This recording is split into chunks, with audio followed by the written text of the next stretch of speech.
It is December 2nd, 1908, inside the Hall of Supreme Harmony in the Forbidden City. A 2-year-old boy is carried onto the dragon throne by his father. The child is terrified. Drums thunder across the vast courtyard. Thousands of officials in silk robes prostrate themselves on the cold stone floor, their foreheads touching the ground in the ritual kowtow. The boy begins to cry. His father, Prince Chun, the Prince Regent, whispers the only comfort he can offer. "Don't cry. It'll be over soon." He could not have known how prophetic those words would become.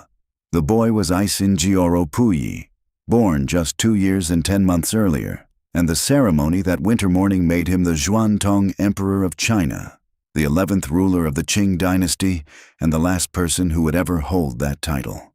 Within 4 years, he would be forced to abdicate. Within 16 years, he would be expelled from his own palace at gunpoint. Within 40 years, he would stand trial as a war criminal before his own people.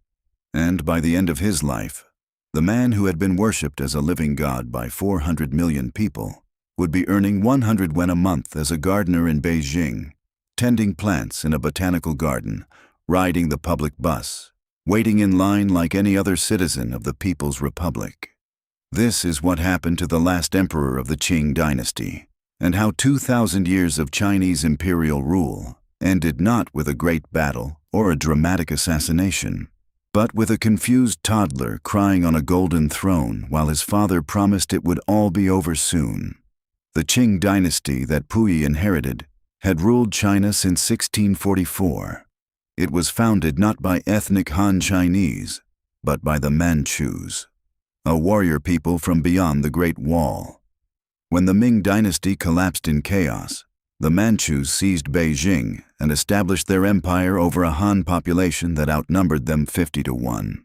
For nearly 3 centuries, the Qing expanded Chinese territory to its greatest extent. At its peak, the empire encompassed 13 million square kilometers, stretching from the Pacific to Central Asia, from Manchuria to the borders of Vietnam. The population grew from 150 million to over 400 million.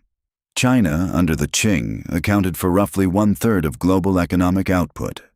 3 emperors defined the dynasty's golden age. The Kangxi Emperor ruled 61 years from 1661 to 1722, the longest reign in Chinese history. He crushed rebellions, expanded into Tibet and Taiwan, and personally led campaigns against the Dzungar Mongols. His grandson, the Qianlong Emperor, reigned 60 years and presided over what historians consider the zenith of traditional Chinese civilization. Together with the Yongzheng Emperor, these 3 monarchs oversaw 135 years of peace and prosperity. The Forbidden City was the seat of their power, an imperial palace complex of nearly 1,000 buildings covering 72 hectares in the heart of Beijing. Construction began in 1406 and required over 1 million workers. Its massive walls, 10 meters high and surrounded by a 52-meter-wide moat, enclosed gilded throne rooms, treasure vaults filled with jade and gold, and quarters for thousands of eunuchs. For 500 years, unauthorized entry meant death. But by 1906, when Puyi was born, the dynasty was dying. China had been humiliated in the Opium Wars, forced to cede Hong Kong. Japan had defeated the Qing in 1895 and seized Taiwan. France took Indochina. Russia pressed into Manchuria. Foreign powers carved the empire into spheres of influence. The Boxer Rebellion of 1900 brought 8 foreign armies into Beijing. The treasury was bankrupted by 450 million taels in war indemnities. The Empress Dowager Tixi, who had ruled from behind the scenes for nearly half a century, was desperate to secure succession. Her nephew, the Guangxu Emperor, was childless and dying. On November 14, 1908, Guangxu died under circumstances that remained suspicious. Modern forensic tests conducted in 2008 revealed lethal arsenic levels in his remains. The following day, Tixi herself died. But before her death, she chose 2-year-old Puyi to become emperor. Puyi was taken from his home that same night by palace officials. He screamed and struggled as eunuchs carried him into a palanquin. His parents said nothing. When Puyi arrived at the Forbidden City, he entered a world that would shape and damage him for the rest of his life. From that moment, Puyi's every need was met by servants who could not refuse him. He later wrote in his autobiography that the eunuchs were his earliest teachers and his slaves. They indulged his every whim. By his own admission, Puyi became cruel. He had servants whipped for minor offenses. He fired airgun pellets at anyone who displeased him. He was a child raised without boundaries, worshipped as divine, and completely isolated from reality. The only person who could control him was his wet nurse, Wang Jiao. She was sent away when he was 8. Puyi did not see his biological mother for 7 years after entering the palace. When they finally met, imperial protocol required her to kneel before her own son. Outside the crimson walls, China was falling apart. On October 10, 1911, revolutionary soldiers mutinied in Wuchang. The uprising spread like fire. Within weeks, most of China had declared independence from the Qing. The imperial government called upon General Yuan Shikai to suppress the rebellion. Instead, Yuan negotiated. He brokered a deal to become president of a new republic in exchange for ending the dynasty. On February 12, 1912, the Empress Dowager Longyu signed the Edict of Abdication on behalf of the 6-year-old Puyi. With a single document, she ended the 267-year Qing dynasty and over 2,000 years of continuous imperial rule. The boy emperor learned his reign had ended from his tutors, who told him major changes were afoot, but Puyi was not immediately expelled. The Articles of Favorable Treatment allowed the former emperor to retain his title, receive 4 million silver dollars annually, and continue living in the northern Forbidden City. For 12 years, Puyi inhabited a ghost empire. He still had eunuchs, tutors, ceremonies. Outside, a republic struggled through warlord chaos. Inside, a boy played at being emperor, unaware that his world had already ended. In 1917, warlord Zhang Shun briefly restored Puyi to the throne for 12 days. Men across Beijing hastily bought false queues to avoid punishment for cutting their Manchu-style pigtails in 1912. Then Republican forces bombed the Forbidden City from the air, the first aerial bombardment in Chinese history, and the restoration collapsed. The most important figure to enter Puyi's life was Reginald Johnston, a Scottish academic who became his English tutor in 1919. Johnston opened windows onto a world Puyi had never known. He taught him English, history, and Western customs. Under Johnston's influence, Puyi cut his queue, wore suits, installed a telephone, and rode a bicycle through the ancient courtyards. Johnston gave him his English name, Henry. In 1922, Puyi was married to Wan Rong, a 17-year-old aristocrat he had never met. The marriage was troubled from the start. His first wife, Wen Xiu, would eventually become the first woman to divorce a Chinese emperor. Wan Rong descended into opium addiction and madness. Puyi himself, according to his autobiography, had been damaged by traumatic childhood experiences with palace maids. He would marry 5 times. He would never have children. On November 5, 1924, warlord Feng Yuxiang's troops surrounded the Forbidden City. The Articles of Favorable Treatment were revoked. Puyi was given hours to leave. By nightfall, he was gone from the palace where he had spent his entire conscious life. He was 18 years old. Puyi fled to Tianjin's Japanese concession, where foreign diplomats still addressed him as emperor. The flattery fed his desperate conviction that the throne was rightfully his. The Japanese were watching carefully. In September 1931, Japanese forces staged the Mukden incident and invaded Manchuria. They needed a figurehead to legitimize their conquest. On March 1, 1934, Puyi was crowned Emperor of Manchukuo. He called himself the Kangde Emperor. He believed he was reclaiming his birthright. He was catastrophically wrong. Manchukuo was a puppet state in every meaningful sense. Japanese officials made all real decisions. Japanese military attaché Yoshioka Yasunori was assigned to monitor Puyi's every move, controlling him through fear, intimidation, and direct orders. When Puyi visited Tokyo to pay respects to Emperor Hirohito, he was obsequiously flattering, even thanking the Japanese emperor for allowing clear weather during a military review. In 1938, the Manchukuo government declared Puyi a god by official decree, and school children across the puppet state began each day by bowing toward Tokyo and then praying to a portrait of their emperor. During Manchukuo's 13 years of existence, Japanese forces committed systematic atrocities throughout the region that Puyi nominally ruled.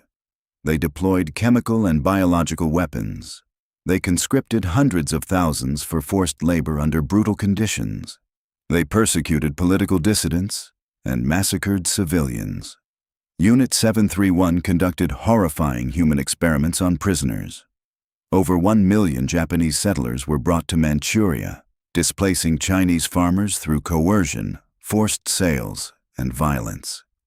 Puyi, isolated in his palace in the city of Changchun, living in the ornate but surveilled salt tax palace, later claimed he knew nothing of the extent of these horrors. The claim strains credibility. His third wife, Tan Yuling, a 17-year-old student whom Puyi genuinely loved, died mysteriously in 1942 at the age of 22 after receiving an injection from a Japanese doctor. Puyi believed she was murdered by the Japanese to prevent her from bearing an heir who might complicate their control. To avoid being forced to marry a Japanese woman, he quickly took a 14-year-old schoolgirl named Li Yu-kin as his fourth wife, chosen at random from a photograph. She would divorce him 15 years later while he was still in prison. On August 15, 1945, Japan surrendered unconditionally to the Allied powers. Puyi recorded a radio broadcast announcing the dissolution of Manchukuo. 3 days later, Soviet troops invaded Manchuria in a lightning offensive. Puyi attempted to flee to Japan by airplane but was captured at the Mukden airport on August 19th. Soviet paratroopers surrounded his aircraft before it could take off. The emperor, who had been kidnapped by history at age 2, was now a prisoner of war at age 39. For 5 years, Puyi was held in the Soviet Union. Stalin kept him comfortable, believing he might be useful elsewhere. In 1946, Puyi testified at the Tokyo War Crimes Tribunal, blaming the Japanese for everything and portraying himself as their unwilling tool. When the Chinese communists won their civil war in 1949, Puyi wrote to Stalin begging not to be sent back, certain he would be executed. In 1950, Stalin handed Puyi to the People's Republic. He was transported to the Fushun War Criminals Management Center in Liaoning Province, a re-education camp where he would spend the next 9 years. The man who had never dressed himself, never tied his own shoelaces, never made his own bed, was now required to do all these things himself. Prison officials later recalled that Puyi initially could not even button his own shirt. Through endless sessions of self-criticism and ideological education, the communists worked to remake him as proof that even an emperor could be rehabilitated through communist values. In 1959, Mao Zedong granted Puyi special amnesty as part of a broader program to rehabilitate former war criminals. He was 53 years old. He had spent 15 years as a prisoner. The palaces where he was born were now museums. The dynasty he was raised to rule was ancient history. Everything he had ever known was gone. Puyi was assigned work as a gardener at the Beijing Botanical Gardens, tending plants in the greenhouses. Later, he became a researcher at the Chinese People's Political Consultative Conference, earning 100 yuan a month. He rode the public bus to work. He stood in line at shops. He visited the Forbidden City as a paying tourist and sometimes served as an impromptu guide, pointing out objects he remembered from his childhood to astonished visitors who did not realize who he was. In 1962, Puyi married Li Shujian, a 37-year-old nurse. It was his first marriage based on genuine affection. They lived quietly in a small apartment. Puyi learned to cook. He kept a photograph with Mao on his bedstead. With government encouragement, Puyi wrote his autobiography, From Emperor to Citizen. The book was heavily edited but remains a primary source for his life. In 1966, the Cultural Revolution began. Red Guards targeted anyone associated with the old regime, but Premier Zhou Enlai placed Puyi on a protection list. Even so, the chaos took its toll on his failing health. On October 17, 1967, Puyi died of kidney cancer at 61 in a Beijing hospital. His wife was at his side. To prevent any rekindling of imperial sentiment, he was cremated and placed at the Babaoshan Revolutionary Cemetery. Ironically, before 1949, this had been the burial ground of imperial concubines and eunuchs. In 1995, a Hong Kong businessman relocated Puyi's ashes to a commercial cemetery near the Western Qing tombs.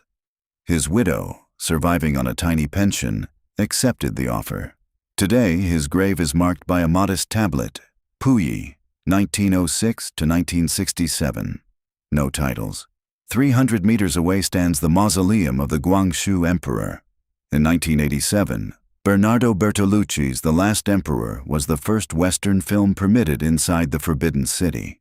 Employing 19,000 extras, it swept the Academy Awards, winning all 9 Oscars, including Best Picture. Today, the Forbidden City receives over 14 million visitors annually. In 2019, it set a world record with 19 million tourists walking through the same courtyards where Puyi once rode his bicycle, past the same throne where he cried at his coronation. Puyi left no children, his 5 marriages produced no heirs, and his branch of the Ise-in-Jioro imperial line ended with him. The imperial system that had lasted over 2,000 years, through dozens of dynasties and hundreds of emperors, ended with a confused toddler who became a puppet, then a prisoner, and finally a humble gardener who tended plants in Beijing until the day he died. His father was right, all those years ago in the Hall of Supreme Harmony when he whispered to his crying son. It would be over soon. It just took a lifetime for the ending to come. And Puyi was not the only emperor to watch his dynasty crumble. In 1917, Kaiser Wilhelm II fled Germany as his empire collapsed. If you want to know what happened to the Hohenzollern bloodline after the Kaiser's fall, watch this video.